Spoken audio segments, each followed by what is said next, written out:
धर्मानुरागी सज्जनों, माताएं बहनें, आज जो हम कथा सुनने जा रहे हैं वो जन्माष्टमी के शुभ अवसर पे जो हम लोग व्रत करते हैं उसकी विधान को आज समझेंगे कि जन्माष्टमी के व्रत को करने से क्या होता है, जन्माष्टमी का पर्व क्यों मनाया जाता है, कब से इसकी परंपरा शुरू हुई और कैसे कैसे व्रत को मनाना चाहिए। तो जन्माष्टमी का पर्व एक ऐसा पर्व है जिसे पर्वों का राजा माना गया है। ग्रंथों में इसका उल्लेख है कि अगर आप एक जन्माष्टमी करते हैं, जो इसका विधि विधान है, उससे अगर जन्माष्टमी करते हैं तो आपको सैकड़ों एकादशी व्रत करने का फल आपको सिर्फ एक जन्माष्टमी करने से मिलता है। और जब जन्माष्टमी का व्रत करें तो उसकी कथा अवश्य सुने। जो भी व्रत करना चाहिए उसके बारे में उसकी जानकारी ले लेनी चाहिए कि हम जो व्रत कर रहे हैं वो व्रत क्यों किया जाता है, इसको करने से क्या फल मिलता है। तब व्रत करने का आनंद और बढ़ जाता है। आखिर हम जन्माष्टमी क्यों करें? क्योंकि इसमें सैकड़ों एकादशी करने का फल प्राप्त होता है, व्रतों का राजा माना जाता है इसे। तो आइए अब कथा शुरुआत करते हैं और ध्यानपूर्वक कथा का श्रवण करें।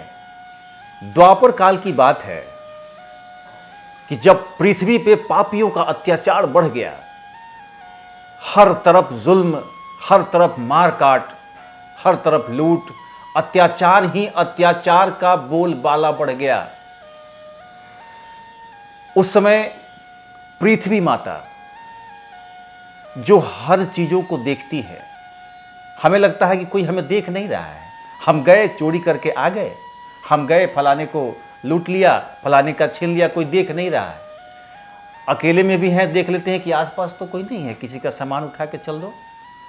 लेकिन नहीं, आपको नहीं पता कि हर आदमी के साथ एक देवदूत रहता है जो आपके संदेश को भगवान तक पहुंचाता है। अगर आप चोरी किए हैं तो आपकी चोरी की बात को भी भगवान तक पहुंचाता है कि नोट किया जाए कि आज फलाने ने फलाने के घर पे चोरी की है।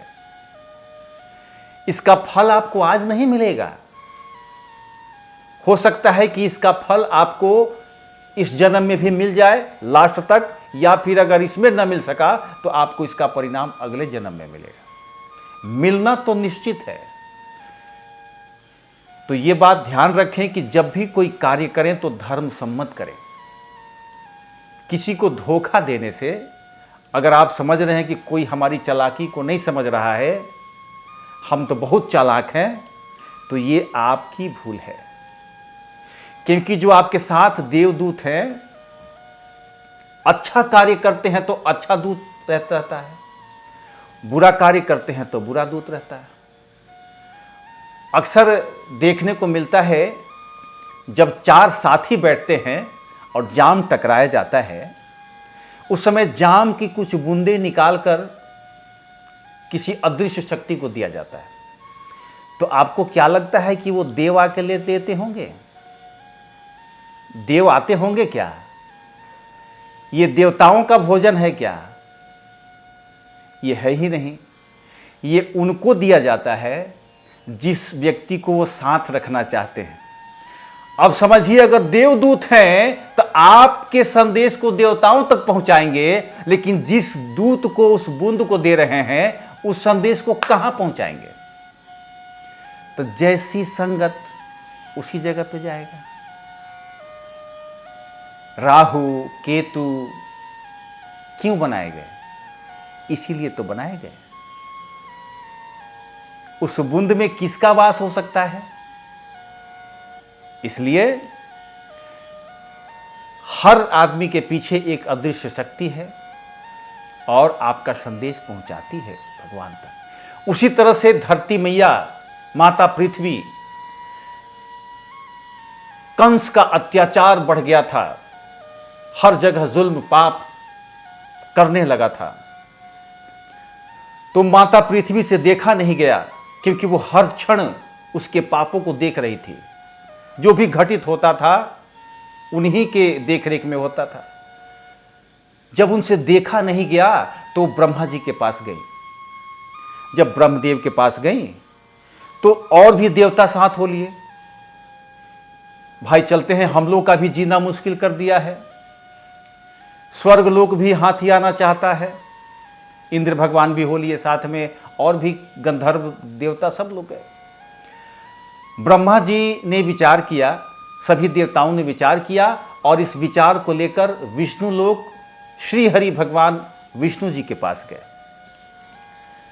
विष्णु जी अपने क्षीर सागर में शेषनाग पर विश्राम की अवस्था में थे। देवताओं ने मिलकर स्तुति की, और स्तुति के पश्चात जब उनकी निंद्रा खुली तो उन्होंने पूछा कि हे देवगण, आप सभी यहाँ किस कार्य से आए हैं? आपके आने का तात्पर्य क्या है, वो मुझे बताइए। माता पृथ्वी बोली कि श्री हरि नारायण, हे प्रभु, धरती पे पापियों का अत्याचार बढ़ गया है और मुझसे देखा नहीं जाता, इसलिए मैं सबसे पहले ब्रह्मदेव जी के पास गई और हम सभी मिलकर आपके पास आए हैं कि प्रभु इसका कोई ना कोई उपाय कीजिए, क्योंकि आप ही हैं जो इसका उपाय कर सकते हैं। इस पापियों से मुक्ति पृथ्वी को दिला सकते हैं, वो आप ही कर सकते हैं। देवताओं ने स्तुति की, मिन्नतें की, तो भगवान विष्णु ने कहा कि अब वक्त आ गया है मेरा कृष्ण अवतार का, जल्द ही मेरा कृष्ण अवतार होने वाला है। पृथ्वी माता से बोले कि हे पृथ्वी, आप गोकुल में यादव कुल में चले जाएं, गाय का रूप धारण कर लें, और वहां आप गोकुल में हमारी बाल लीलाओं का आनंद लीजिएगा। सभी देवता बहुत प्रसन्न हुए और प्रसन्नता के साथ सब लोग वहां से विदा हुए। कुछ ही क्षणों बाद कंस ने अपनी बहन का शादी किया वासुदेव जी के साथ। इसकी भी एक कहानी है, लेकिन अभी जन्माष्टमी की बात है, हम आपको सभी कथाओं को बताएंगे। बहन देवकी की शादी वासुदेव के साथ संपन्न होता है, और अपनी बहन से इतना प्रेम करता है कंस, तो सोचता है कि आज मैं अपनी बहन की विदाई मैं खुद रथ चला के जाऊंगा, कोई सारथी नहीं जाएगा। अगर पालकी है तो पालकी का कहार भी मैं बनूंगा, अपनी बहन की डोली ले जाऊंगा। लेकिन जैसे ही बहन की डोली को लेके आगे बढ़ा, विदा करके आकाशवाणी होती है कि हे कंस, जिस बहन के साथ जिसकी तुम विदाई करा के जा रहे हो, इसका 8वां पुत्र तुम्हारी मौत का कारण बनेगा। कंस घबराता है और घबराकर देखता है कि आकाशवाणी कभी असत्य नहीं हुई है। जो भी आकाशवाणी हुआ है आज तक सत्य हुआ है। कंस तलवार निकाल लेता है, देवकी की गर्दन को उड़ाने के लिए बालों को पकड़ लेता है, क्योंकि कंस तो दुराचारी था ही, उसको तो बहाना चाहिए होता था किसी पे जुल्म करने के लिए, और यहां तो पक्का बहाना मिल गया था। यहां तो भाई दुश्मन, अब तो देवकी जो बहन थी जिससे इतना घोर प्रेम करता था, अब उसके सामने वो दुश्मन लग रही थी।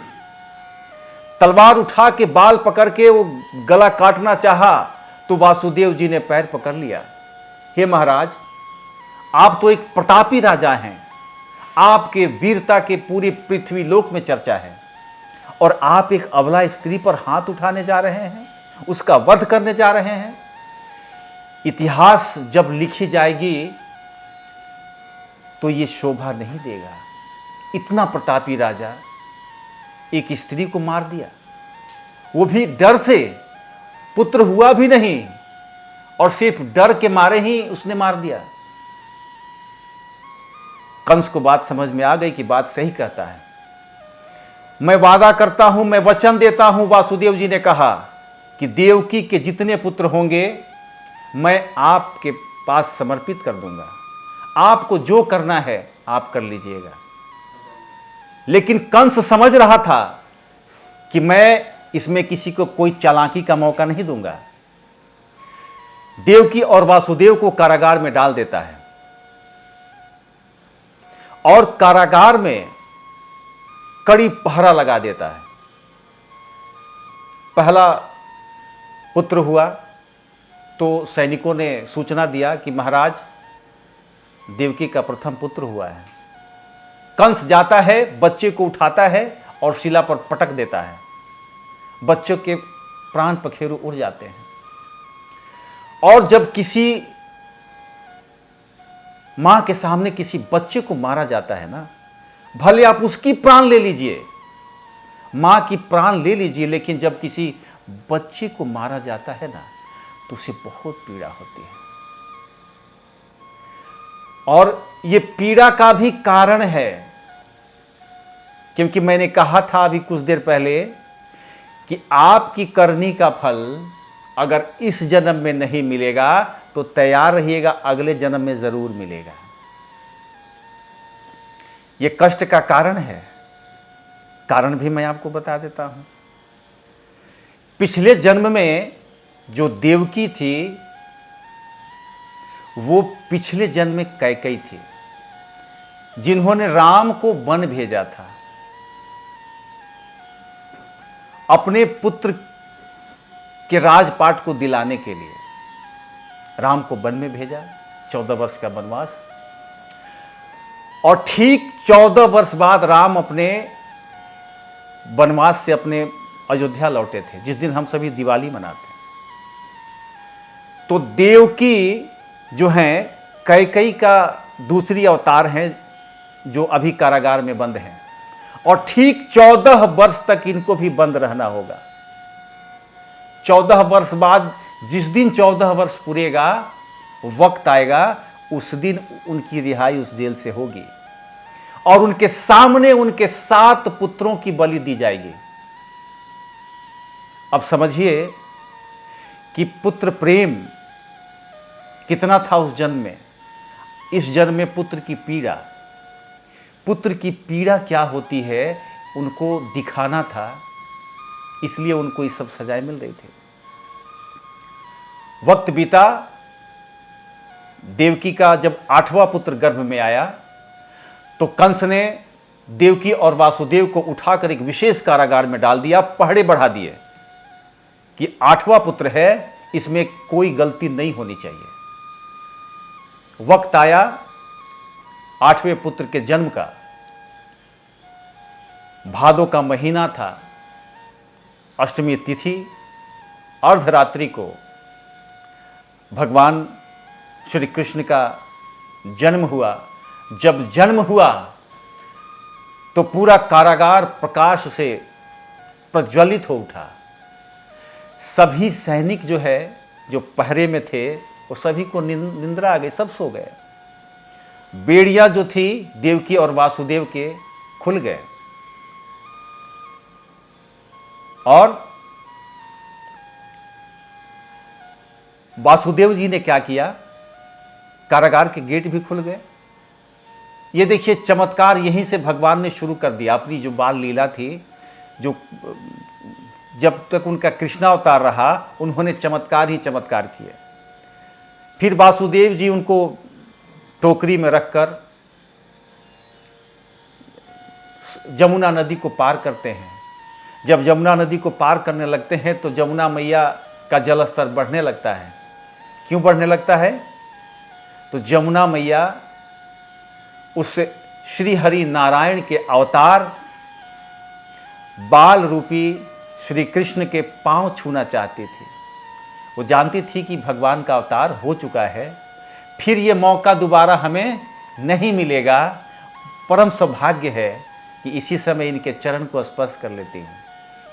जल स्तर बढ़ता जा रहा था, वासुदेव जी डूबते जा रहे थे।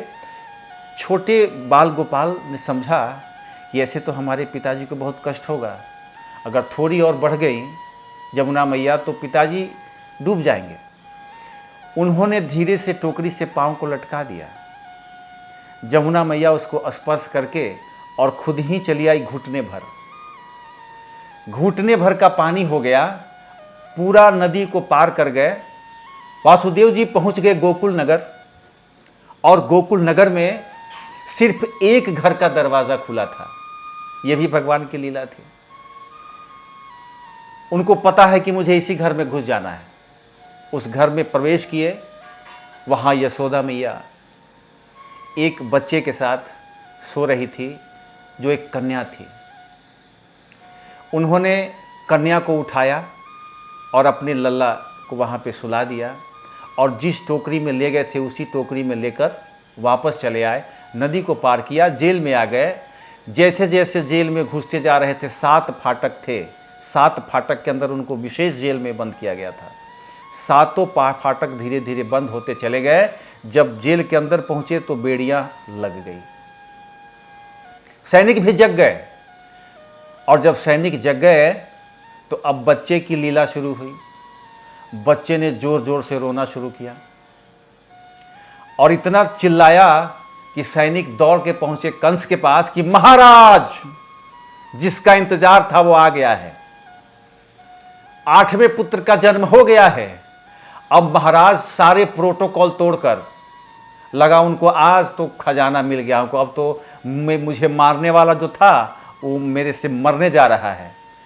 दौड़ा और दौड़कर जेल में पहुंचता है। पहुंचने के बाद उस बच्चे को पकड़कर जैसे ही शिला पे पटकना चाहता है, वो हाथ से छूटकर, वो तो माया थी, योग माया, और चली जाती है आसमान की ओर और कहती है कि दुष्ट कंस, तुम मुझे मारना चाहते हो, तुझे मारने वाला गोकुल में जन्म ले चुका है, अब तेरी अंत निश्चित है। इतना कहकर वो अदृश्य हो जाती हैं, और कंस भी फिर अपने राजकाज में लग जाता है। अब कंस सोचता है कि उस छोटे से बालक को कैसे मार दूं। वो कई प्रकार के भेजता है, वीरों को, दैत्यों को, सभी को बुला बुला कर भेजता है। पूतना को भेजा, जो सोचे कि दूध पिलाकर मार देंगे। पूतना एक ऐसी राक्षसनी थी, उसकी भी एक कहानी है, लेकिन इसकी कहानी बाद में बताऊंगा। किसी जन्म में माँ थी, क्योंकि भगवान ने दूध पिया है। दूध उसी का पी सकते हैं जो माँ होगी। और कैकेयी माता ने मांगा था भगवान राम से कि हे राम, मैंने तो तुझे 14 वर्ष का वनवास भेजा, लेकिन राम, जब भी कोई अगला जन्म हो ना आपका, तो आप मेरे पुत्र बन के मेरे पास आना। भगवान ने कहा कि मैं आपका पुत्र तो बनूंगा मां, लेकिन मैं आपका दूध नहीं पीऊंगा। उसी जन्म में कह दिया था कि मैं आपका दूध नहीं पी सकता। तो दूध का एक ऐसा कर्ज होता है कि कोई भी बेटा बेटी उसे उतार ही नहीं सकता कभी। यही तो एक महान कर्जा है, जो भले कोई कुछ भी कर दे, महल दे दे दान में, कुछ भी कर दे, लेकिन दूध का कर्ज नहीं उतरता। अब भगवान शंकर जो हैं, कैलाश पे जब जन्म हो गया भगवान श्री कृष्ण का, तो सबसे बड़े भक्तों में से, श्री हरि के सबसे बड़े भक्तों में से भगवान शंकर आते हैं, और भगवान शंकर के भक्त श्री हरि आते हैं। दोनों एक दूसरे के भक्त हैं। जब राम जी को ब्रिज बनाना था, पुल लंका जाने के लिए, सेतु का निर्माण करना था, तो उन्होंने रामेश्वरम आपने आज भी उस मंदिर का नाम है, स्थापित है। उन्होंने रामेश्वरम की स्थापना की, एक शिवलिंग बना करके उन्होंने पहले पूजा की, तब उन्होंने सेतु का निर्माण शुरू किया। तो श्री हरि विष्णु के भक्त भगवान शंकर और भगवान शंकर के भक्त श्री हरि। तो शंकर जी ने सोचा कि सभी देवताओं ने तो दर्शन कर लिया, भगवान के बाल रूप का दर्शन करने के लिए मैं भी लालायित हूं, मैं कैसे दर्शन करूं। चल दिए कैलाश से, एक योगी का रूप धारण किया और धारण करके पहुंच गए नंद बाबा के घर पे। यशोदा मैया उस समय अपने लल्ला का श्रृंगार कर रही थी। जब पहुंचे तो आवाज लगाई, ओम नमः शिवाय, ओम नमः शिवाय, अलख निरंजन, कोई घर में है। लेकिन अपने पुत्र प्रेम में इतनी लीन थी कि यशोदा मैया को पता ही नहीं चला। एक पड़ोसन ने सुना, जब बहुत देर से ये आवाज लगा रहे थे, तो एक पड़ोसन आई और बोली कि बाबा आपको भिक्षा चाहिए? बोले कि हाँ माता, मुझे भिक्षा ही चाहिए, लेकिन मैं कब से आवाज़ दे रहा हूँ, कोई निकल ही नहीं रहा। तो माता बोली कि चलिए आपको भिक्षा मैं दे देती हूँ, जो भी हमारे घर में होगा मैं आपको दे दूँगी। उन्होंने कहा कि नहीं, मैं जब जिसके दरवाजे पे जाता हूँ, अगर उसके यहाँ भिक्षा मिला तो ठीक है, नहीं तो मैं ऐसे ही चला जाऊँगा। बहुत जिद की, लेकिन योगी राज नहीं माने। तो वो चली जाती है यशोदा मैया को देखने कि क्या कर रही है। यशोदा मैया को जाकर बोली कि आपके दरवाजे पर एक जोगी आया है, बहुत तेज है उसकी ललाट पर, उसके दर्शन करने से लगता है कि वो कोई साधारण योगी नहीं है, वो कोई बड़े महात्मा हैं। मैया बोली कि हमसे बड़ी भूल हो गई, हम तो सुन ही नहीं पाए। तो लल्ला को लिटाया और लिटाकर चली गई भिक्षा लेकर देने के लिए। जब वो भिक्षा लेकर देने पहुंची तो भगवान शंकर जो जोगी रूप में थे, उन्होंने कहा कि इन भिक्षा की मुझे ज़रूरत नहीं, मुझे तो ज़रूरत आपके लल्ला का दर्शन करना है। मैया बोली कि ना भाई ना, मैं तो लल्ला का दर्शन किसी को नहीं कराऊंगी। हमारे लल्ला का दर्शन करने पहले भी कई मायावी राक्षस आए हैं, और हमें तो आप पे भी विश्वास नहीं है कि हो सकता है कि आप कहीं मायावी हों। मैं आपको लल्ला का दर्शन नहीं कराऊंगी, आप भिक्षा लीजिए और अपने गंतव्य को जाइए। बाबा बोले कि माता, मुझे सिर्फ दर्शन का ही मैं प्यासा हूं, आप चाहो तो मुझसे द्रव्य ले लो, रत्न ले लो। कमंडल से निकाला और एक मुट्ठी रख दिया उनके थाली में, द्रव्य रत्न थे। अब वो पड़ी सोच में कि ये कैसा साधु है, ये तो भिक्षा ले ही नहीं रहा, मेरे लल्ला का दर्शन करना चाहता है। बहुत ही विचित्र स्थिति है। पूर्णमासी मैया को ये सब लीलाएं देखी नहीं गई। वो सभी देवता आसमान से देख रहे थे कि बहुत लीला चल रही है, लगता है कि हमारे भोलेनाथ को बिना बाल रूप के दर्शन के ही लौटने पड़ेंगे। देवता भी चिंतित कि मैया तो मान ही नहीं रही, वो तो लल्ला का दर्शन कराने को तैयार ही नहीं है। पूर्णमासी मैया एक गांव के ही गोपी का रूप धरकर आई और बोली कि यशोदा, मैं इन महात्मा को जानती हूँ बढ़िया से। पहले उनके चरण रज किए, चरणों में प्रणाम किया उस योगी बाबा के, और यशोदा मैया से बोली कि मैं इन्हें भली भांति जानती हूँ। जब मैं काशी में रहती थी तो मैं इन महात्मा जी से मिली थी। यहाँ पे पूर्णमासी मैया ने झूठ बोला।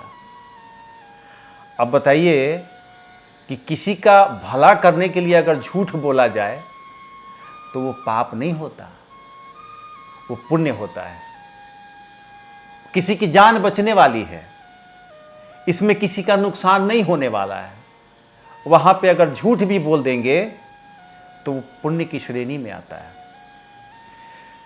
तो भगवान शंकर को दर्शन कराने के लिए उन्होंने झूठ बोल दिया। माता मान गई कि हाँ, ये तो कम से कम गांव की है हमारी, ये तो सही बात बोल रही है। अगर तुम ऐसा कहती हो तो मैं अपने लल्ला को लाती हूँ, लेकिन मैं छूने नहीं दूंगी, दूर से ही देखना है। ये शर्त है तो बोलिए मैं लाती हूँ, नहीं तो मैं नहीं लाऊंगी। नहीं, मैं दूर से ही देख लूँगा, आप बस ले आओ। मान तो गई, लल्ला को लेकर आई। भोलेनाथ अति प्रसन्न हुए, दर्शन करके मन गदगद हो गया। कहे कि आज तो मेरा सब खोया मिल गया। बोले कि हे योगीराज, लल्ला के तो दर्शन हो गए। तो बोले कि मैं जरा आपके लल्ला का पांव छूना चाहता हूं। तो बोले कि ना बाबा ना, मैं छूने तो बिल्कुल ही नहीं दूंगी, दूर से ही देखना है आपको, छूने की जरूरत नहीं है। पहले भी कई आए मायावी, बोली कि छूना चाहता हूं, और फिर वो लल्ला को लेके चले गए। मैं लल्ला को नहीं दूंगी। भगवान भोलेनाथ ने अपने माया से अदृश्य शक्तियों के साथ भगवान का चरण स्पर्श किया, और चरण स्पर्श करने के पश्चात बिना भिक्षा लिए वहां से अंतर्ध्यान हो गए। और ऐसे भगवान शंकर फिर कैलाश को लौट गए। धीरे धीरे वक्त बीता, बहुत सारी लीलाएं उन्होंने किया। गोकुल की नगरी में उनकी जिनकी गाथाएं आप सभी पढ़ते हैं, सुनते हैं, देखते हैं। और जब बड़े हुए तो फिर वो मथुरा प्रस्थान किए। मथुरा प्रस्थान करने के पश्चात कंस का वध किया। कंस का वध करने के बाद अपने माता पिता को कारागार से आज़ाद कराए और उन्हें मुक्ति दिला करके फिर वो द्वारका को गए, वहाँ जाके द्वारकाधीश बने। उसके बाद तो महाभारत हुआ, क्या वो बहुत सारी लीलाएं हुई।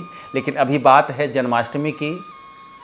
तो ये जन्माष्टमी की पावन कथा है, भगवान श्री कृष्ण की जन्म लीला है। जब भी आप व्रत करते हैं, उस व्रत के महात्म को समझने से आपको फल मिलता है। कथा को सुनने से तो फल प्राप्त होता ही है, सुनाने से भी फल मिलता है। मैं आपको कथा सुना रहा हूँ, मुझे भगवान श्री हरि के आदेश से ही मैं कर रहा हूँ। मेरी क्या औकात है? जब तक उनका आदेश नहीं होगा तब तक मैं सुना ही नहीं सकता। और अगर आप कथा श्रवण कर रहे हैं तो इस कथा को अगर आप दूसरों को सुनाते हैं, यानी आप शेयर कर देते हैं अपने से, तो समझ जाइए कि आपको उतना ही फल प्राप्त होगा। एक तो सुनने का फल और दूसरा सुनाने का फल, यानी कि पुण्य स्क्वायर आपको लग जाता है। तो चलिए आप सभी जन्माष्टमी के पर्व को धूमधाम से मनाइए। भगवान श्री कृष्ण को झूला जरूर झुलाइए, क्योंकि जो व्रत नहीं भी करता है, अगर झूला झुला देता है तो उसको भी उतना ही फल प्राप्त होता है। तो व्रत तो कीजिए ही, साथ साथ भगवान कृष्ण को एक झूला में झुला के कुछ मंगल गीत गाइए, और इस व्रत को निष्ठा से कीजिए, आपको निश्चित रूप से फल प्राप्त होगा। बहुत बहुत आप सभी को जन्माष्टमी की शुभकामनाएं। बोलिए कृष्ण भगवान की जय।